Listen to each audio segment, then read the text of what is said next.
다들 안녕하세요. 프로토 91회차 토신 정보방 환급 인증합니다.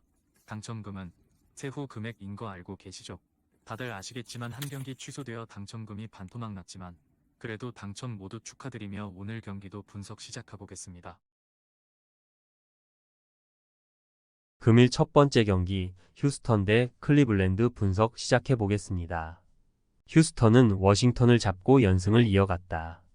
플레이인 토너먼트 경쟁이 치열한 서부기에 플레이오프 진출은 어려워 보이지만 최근 수 시즌간 서부 최하위 팀이었고 우도카 감독의 첫 시즌임을 감안하면 나쁜 성적은 아니다. 생군이 부상 이탈 중이지만 벤블릿과 그린이 백코트에서 충분히 생산력을 내고 있고 스미스와 란데일이 골밑에서 힘을 내고 있다. 클블은 목요일 뉴올리언스 원정에서 기분 좋은 승리를 거뒀다. 풀핏으로 나선 뉴올 상대로 고전이 예상됐는데 경기 내내 상대를 압도했다. 부상에서 돌아온 미첼은 2점 야투가 들어가지 않았지만 28분 동안 3점 슛 4개와 5어시스트를 기록했고 갈란드가 27점 11어시스트로 더블더블에 성공했다. 모블리와 스트러스의 부상 이탈이 있지만 미첼의 복귀로 다시 디비전 리더 추격에 나섰다. 클블의 승리를 본다. 스트러스와 모블리가 부상으로 빠진 점은 아쉽지만 클블은 미첼의 복귀로 인해 슈퍼 백코트를 구성하고 경기에 임할 수 있다. 벤블릿과 제일린 그린이 잘해주는 휴스턴 상대로 상대의 강점인 백코트를 힘으로 누를 수 있고 알렌의 골밑 사수가 있을 클블이 승리할 것이다. 금일 두 번째 경기 인디애나 대 브루클린 분석 시작해 보겠습니다. 인디애나는 드로잔을 막지 못하며 홈에서 시카고에 패했다. 3쿼터 밀렸던 경기에서 4쿼터 다시 역전에 성공했는데 종료 직전 버저비터를 맞고 연장으로 간 것이 결정적이었다. 클러치의 맹활약한 터너가 3점 슛 5개 포함 27점을 기록했고 할리버튼이 14개의 어시스트를 배달했는데 마무리가 좋지 못했다. 브루클린은 올랜도 원정에서 완패하고 인디애나를 상대한다.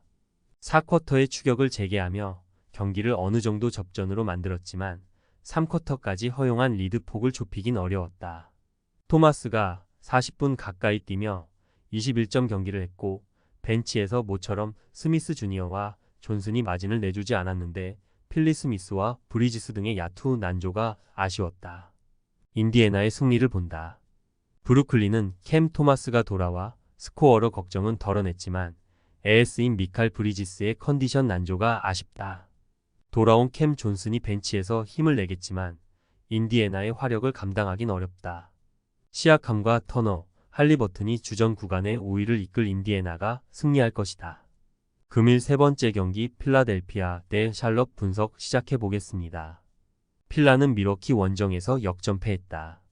전반 상대 주포인 쿤보를 거친 수비로 제어했고 맥시의 득점이 터지며 꾸준히 앞서간 경기였는데 클러치에서 무너졌다.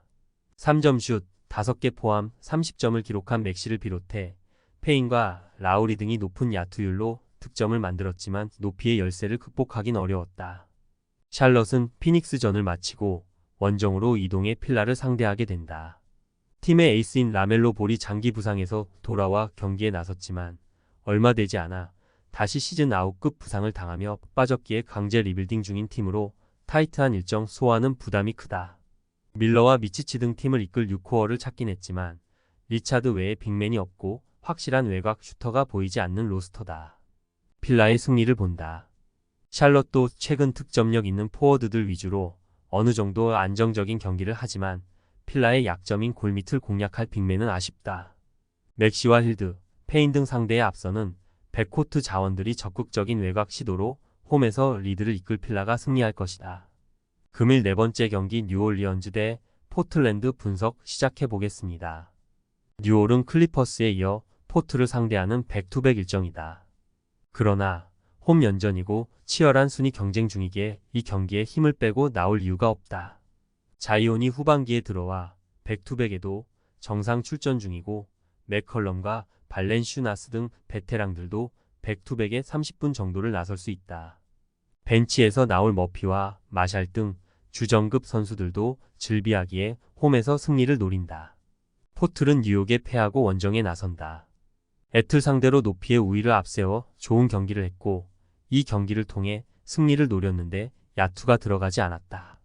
제라미 그랜트와 사이먼스 등 경기당 20점을 해줄 수 있는 득점원들이 부상으로 빠진 여파가 컸기에 31점을 기록한 에이튼의 활약이 묻혔다. 뉴올의 승리를 본다. 포틀은 사이먼스가 이 경기에 돌아올 수도 있지만 카마라와 레스, 하간스 등 NBA와 어울리지 않는 선수들이 벤치에서 긴 시간을 뛰고 있다. 백투백이지만 홈 연전의 주전 선수들이 정상적으로 플레잉 타임을 소화할 뉴올 상대로 변수를 만들기 어렵다. 금일 5번째 경기 시카고 대 워싱턴 분석 시작해 보겠습니다. 시카고는 지난 금요일 홈 경기에서 클리퍼스에 패했다. 메인 볼앤들러인 하든이 빠진 클리퍼스였기에 인디애나전에 이어 승리를 노린 경기였는데 상대 외곽을 저지하지 못했다. 드로잔을 비롯한 6명의 선수가 두 자릿수 득점에 성공하는 등 추격 의지를 보이긴 했지만 클리퍼스의 재능 농구에 무너졌다. 그로 인해 5할 승률에서 한 발 더 멀어졌기에 이 경기 승리가 간절하다. 워싱턴은 다시 한번 높이의 열세를 느끼며 휴스턴에 패했다. 상대의 주전 센터인 생군이 빠진 경기였기에 리바운드 접전을 가져갈 것으로 보였지만 쿠즈마와 키스퍼트 등 포워드 자원들이 박스 아웃에 어려움을 느꼈다. 벤치에서 나와 모처럼 25점을 기록한 조던 풀이 있긴 했지만 최근 그의 모습을 보면 뭐 아니면 도다. 시카고의 승리를 본다. 워싱턴은 아브디아가 골밑 수비에 나서겠지만 림 아래서 확실히 림을 사수할 샷블라커가 없다. 부세비치와 드러먼드의 높이를 활용할 홈팀 상대로 리드를 잡기 어렵다. 에이스 드로잔이 충분히 좋은 컨디션으로 주전 구간 우위를 이끌 수 있고 높이를 살릴 시카고가 승리할 것이다. 금일 6번째 경기 멤피스 대 오클라호마 분석 시작해 보겠습니다.